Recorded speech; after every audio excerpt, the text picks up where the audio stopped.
Hello and welcome to the Al-Attiyah Foundation podcast. My name is Stephen Cole and I'm delighted to be joined today by Laury Haytayan. She is Lebanese oil and gas expert in the Middle East and North Africa. Since 2011, she's been leading the Parliamentary Capacity Development Portfolio at the Natural Resource Governance Institute, the NRGI, and Laury is now the director for the MENA region, focusing on the legislative and oversight roles of Arab parliamentarians in advancing reforms in the Middle East oil and gas sector. A very warm welcome to you, Laury. Thank you for having me, and I'm looking forward for this conversation.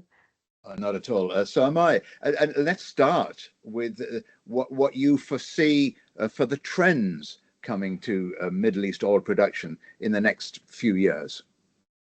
Look, it's important before doing any forecast or projections or thinking about the future, it's like to understand what's the context currently that we are living in. Definitely everyone understands that we are in transition from one system to another, and this is very important and embraced by the producers of the region, basically, because as you know, this energy transition and decarbonization world we're living in to reach to the climate targets, at the center of it, it's energy. So definitely there is a role for the MENA producers in that change that it has happening. So it's important that they do embrace what's happening, and they are embracing what's happening.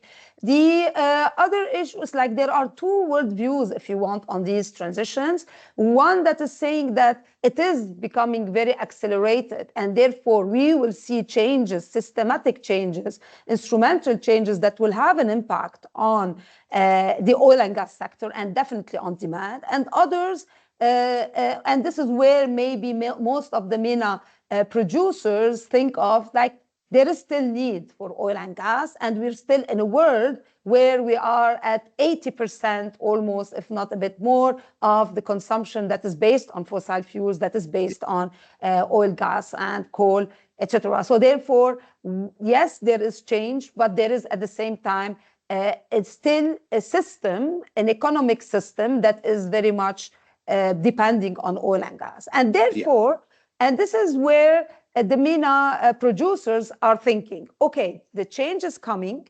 Maybe they don't think it's coming faster than like the same way that, let's say, the IEA is thinking about it. They are saying that, yes, we need to take action. Therefore, we have to think about like the future demand. They see future demand increasing. They see it increasing in Asia, where actually it's the market of the MENA producers. Therefore, they're keeping an eye on what's happening in Asia, but at the same time, they understand that they should be very efficient in their production.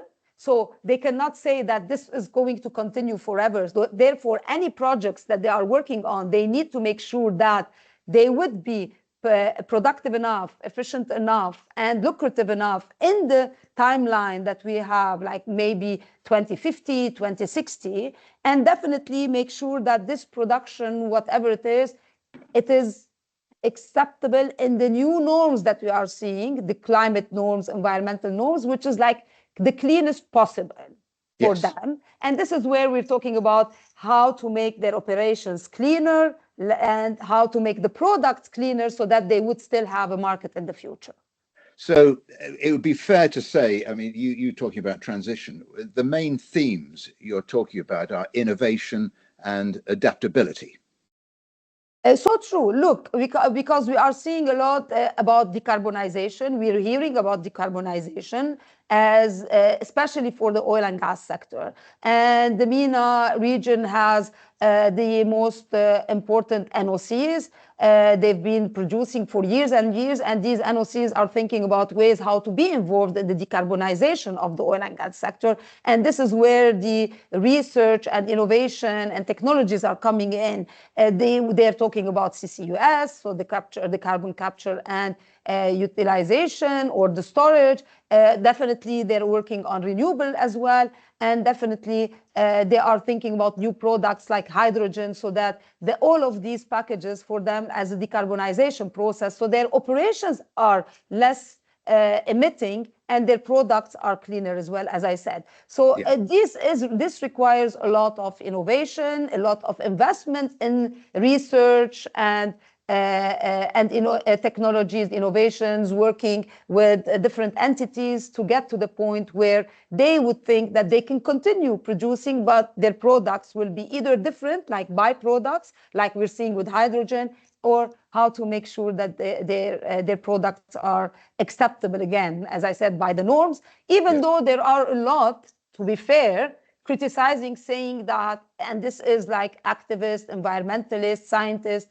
on the other side, saying that to reach to the goals that we want to reach, it's not enough to have clean products. At a certain point, we have to stop investing in production and investing in new projects. And these are like the two worlds that are coming together, talking together, so that they will work together to get to a point where they do understand each other's concerns so that they would advance. And transition, yes, but with not in a chaotic transition, but in a way that it will be a very orderly transition. Exactly. And let's take a step back briefly, because I want you to give us your assessment of the potential for new oil and gas discoveries in MENA, considering the recent exploration efforts and technological advancements. Look, we've been all hearing about the need to invest more and more because, like with supply and demand, which are the main fundamentals, there is, like, especially from OPEC side, we've heard a lot saying that with the demand that is increasing, growing, the supplies that we have currently and in the future, if you don't invest for the future supplies, we will have a problem. And this has been constantly repeated by OPEC, saying that we need, like in the last report, they said something around $610 billion per year for new investments. And from that, they even said, like in MENA specifically, 94 billion was spent on new investment. But on the other side, there is the other voices saying that we need to stop investing in new projects, oil and gas projects. On the contrary, whatever money is there needs to go into investing into the clean energy, where we need we need trillions. Like, you know, when it's compared, like the IEA says we need around 4 trillion to get to where we want to get by 2030. And the OPEC basically and producers are saying that, again, because they think that the world is still reliant on oil and gas, and with the demand growing in some places, so that we still need to invest. So what we're seeing in the MENA, basically, within this context, like there is diverse, if you want, activities around expansions. So you see, like, definitely we've seen the UAE having plans to expand in its oil and gas coming new as well as an investment, because they want to diversify within the portfolio. They see a future for gas, for at least for electricity, power, all of that. So you see that there are expansion plans. Definitely Qatar has been very vocal on its expansion plans, and by 2027, 2028, they will have additional gas coming into the market. But that is Algeria as well, etc., investing a lot. Yes, let me stop you there, because I mean, we are talking a lot about the Middle East. What about North Africa? Those producers are also significant, aren't they, in the overall energy production system? What can we expect there? Yeah. So just one point on to say that, yes, there are expansions, but at the same time, we've seen Saudi Arabia, which was like really, which had a target of 13 million barrels per day at a certain time. Last year, they were like saying that, no, we would prefer not to put money and into these new developments, rather than take that money that we would need and put it in some places that are more efficient, so in new projects, etc., that are the future projects and future needs for the future market. So when we come to North Africa, so basically North Africa, you do have Algeria, Libya, more significant when it comes to oil and gas. To a certain degree, at a certain point, Egypt was really an important player as well. But currently, we are seeing that Egypt is facing some, if you want, some challenges with the internal, with the local consumption. Those are called geopolitical tensions. Look, before the geopolitical tensions, there is a structural problem within the Egyptian market or fundamentals. They did have like production, especially on the gas front, that was like enough for the local consumption. But the local consumption and the demand is increasing in a way that is not being met by the supply. And therefore, we are seeing that Egypt now is relying on the Israeli gas, even for the internal consumption, and less to be able to export to Europe or to other places. So basically, the two main players that could play a role in the export, etc., and energy security, Algeria and Libya. And with Algeria, it's more about gas. And we've seen like big investments in gas. And Algeria, even though they understand the challenges of energy transition, but they feel that gas will play an important role and they want to invest as much as they can in that. And they're being supported by big companies like Eni, the Italian company, or Chevron and Exxon that had just announced that they are signing agreements with Algeria to expand on the oil and gas front. Libya is a bit lacking behind because of the instability, because of security problems, because of political deadlock, etc. But Libya could play a potential role as well in expanding, if it expands its oil and gas. But again, the most important players still remain in the GCC. And I mentioned geopolitical tensions, but I'm going to combine, I think, two questions in one here. What are the key factors influencing price volatility of Middle East oil, and how market stability can be achieved? But more so than that, but what are the main challenges facing Middle East oil infrastructure, and how can they be addressed to ensure reliable supply chains? Look, let's talk first about the infrastructure. On the infrastructure, definitely, it is like the security issue that we've seen. Like, definitely, we see that any kind of threat on the infrastructure from dissident voices in the region could have an impact on the supply. You have attacks that could come. You remember a couple of years ago when the Houthis had attacked like facilities in Saudi Arabia. Yes, Saudi Arabia was fast enough to rehabilitate, and yes, definitely there were like surplus from other places, but that doesn't mean that in the future it could be the same. So the security of infrastructure, that's very important. In the Middle East, that is so challenging, and there are so much geopolitical disagreements or political disagreements. That could be one important threat, like the security threat for the infrastructure. At the same time, as you know, like the Strait of Hormuz or Bab el-Mandab, today they are showing you like the weak points as well.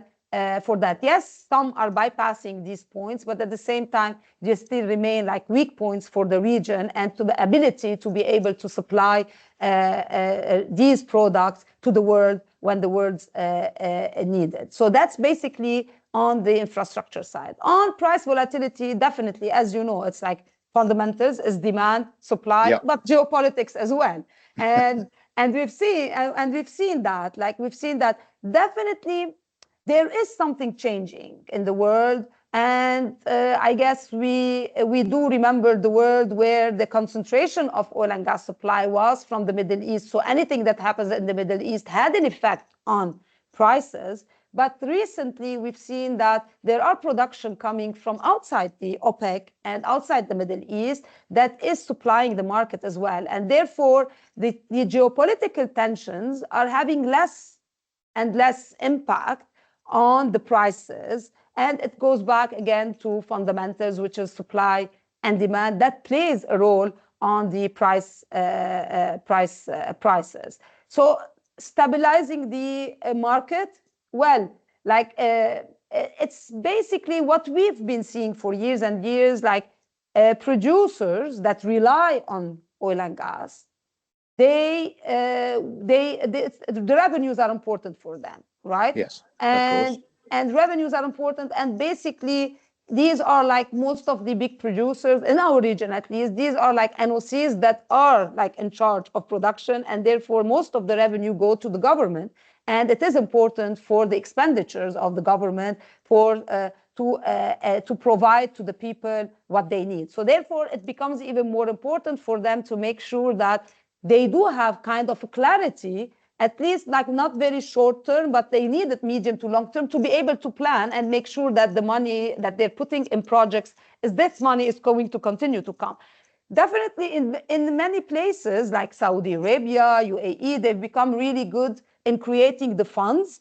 And these funds, the sovereign wealth funds or whatever funds you want to call them, these were able, like where they could put money in case of there is like a problem with prices, revenues, etc. They could use that kind of money. But can you say the same about Iraq? No. So Iraq gets the money, doesn't have that cushion of where they can put their money in case there are crises. So definitely when there is like this volatility in prices and when you see like prices crashing, there is a problem in Iraq, for instance, because then if they were expecting $100 this month and then they get $20, what will they do? So it has an implication on political stability, on social stability, on financial stability of the country. So that's why kind of like it is important for the resource-rich countries when it comes to their revenues. And from the consumer side as well, it's the same. You always hear about India saying we don't like high prices because that is going to have implication on our side, because then we have to buy the products in a high price, and then it's not good because that will have implications as well. So you see, so on both sides, I guess, like stability kind of market is important, like for the prices, like to be stable at least, I guess. But one would like, the producers would like to see high prices and the consumer would like to see low prices. Low prices. And this is, exactly, and this is the world we live in, and this is why analysts, this is what we have analysts like analyzing every day what's happening in the market. Yes, well, I mean, let's focus on the elephant in the room again: renewables, energy sources, growing focus, as you know, Laury. How do you see Middle East oil producers adapting to those? And what role do you see the Middle East oil players, the big players, leading the world in the transition to low carbon economy, showing examples, perhaps? Look, to tell you the truth, it's like for years we've been, even though like there are so much studies saying that the region is capable of increasing the renewables into the energy mix, into the power sector, etc. But you had one issue, like the alternative, like if renewable is the alternative, the other main source were very cheap and the renewables couldn't compete. Now you see that in the competition side, on the price side, it does compete. And on the other side, you do see what's happening recently. It's very important about the need to increase the different sources in power generation, because the increase will come. The need for more electricity is very clear in the GCC, and they need to grow. Should they grow in with fossil fuel, and therefore like using most of their production into the local market instead of being able to export it and get revenues, or they need to really have new sources of energy to provide energy for people. And this is what we are seeing, like kind of it's an economic reason why we're seeing this push again for renewables happening in the region, and we're still low, but it is getting somewhere. When you see in Kuwait this cut of electricity because the system, the power sector cannot cater to the growing demand because of the high temperatures, this is when it becomes really important for them to stop and think about how to tackle the issue of climate change and energy transition for these resource-rich countries. When you see Iraq saying that, okay, I'm reducing my, if you want, my working hours from 8 hours to 5 hours because of the high temperatures and because like people cannot be productive anymore. So that is having an impact on their economy. So therefore they had to stop and think that, okay, we have to take things into our hands and think about how to make sure that we have mitigation plans and adaptation plans in place, because we cannot continue on just saying that we can get away with the oil and gas sector without much of concern about that. So renewables, we're seeing some places with big ambitions and their growth. Definitely the rich countries like the UAE, like Saudi Arabia, will be at ease to do and invest in these projects. The other countries that do have difficulties in financing these projects, this is where they need to have a good case to be able to attract finances so that they are able to meet their needs and their pledges at least. That's a very practical and good example, Laury. So let's come to sort of the key of what you're doing with MENA. What strategies are you recommending for the oil-dependent economies so they can diversify successfully their economies and, of course, ensure long-term sustainability? Definitely, first of all, they need to recognize that they cannot only rely on oil and gas in the future for their economies. That's for sure. And this is a responsibility of the governments to share that concern with their people, because sometimes it's hard to convince the people that you will not continue having the same way of life, because the revenues from oil and gas are not going to continue the same way because of all of these changes that we've been talking about. So therefore, first you have to recognize that oil and gas is not going to be the main, could not remain the main source of revenue, or at least it's not going to be the same amount that you will be getting. So that's recognizing. Recognition. Of course, it's very important, and not to shy away from that. And therefore, from that, governments and society and the citizens need to work together on the policies that are going to be set and to implement these policies. Definitely the way forward is diversification. So there are different ways of doing this diversification. Basically, there are some countries that prefer still to diversify within the oil and gas sector. So we invest more in gas, we invest more in petrochemicals, we invest in refineries. You see like these kind of things, like saying that we diversify within the sector so that we have new streams of revenues from different places and not only extracting and exporting the crude oil.